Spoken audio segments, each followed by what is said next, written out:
অনেকদিন যাবত এমন একটা মুভি খুঁজতেছিলাম যে মুভিটা দেখলে নিজেদের মুভি ইন্ডাস্ট্রি নিয়ে গর্ব করতে ইচ্ছা হবে।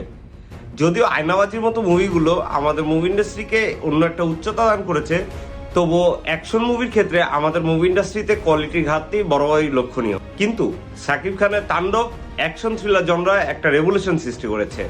Welcome to a short review about তাণ্ডব উইথ টোটোটক্স। মুভিটা শুরুতেই দর্শকদের অ্যাটেনশন গ্রাব করতে সক্ষম হয়েছে এবং সেই অ্যাটেনশন পুরো মুভি শেষ পর্যন্ত ধরে রাখতে পেরেছে। শাকিব খানের শেডগুলো মুভিতে পারফেক্টলি শো করা হয়েছে। একদম 100তে 100 ছিল আমাদের মেগা স্টার শাকিব খান। মুভির ব্যাকগ্রাউন্ড স্কোরগুলো ছিল মুভির one of the best part, যা মুভির অ্যাকশন সিনগুলোকে একটা অন্য উচ্চতা দান করেছে। যদিও পার্সোনালি আমি মফস্বলের সিঙ্গেল স্ক্রিনে দেখার জন্য এই ব্যাকগ্রাউন্ড স্কোরের আসল মজাটা সেলিব্রেট করতে পারিনি, বাট ফিল করতে পেরেছি এটা যদি মাল্টিপ্লেক্সে দেখা যেত তাহলে কতটা মজা হতো। মুভির সিনেমাটোগ্রাফি এবং কালার গ্রেডিং ছিল চোখে লেগে থাকার মতো।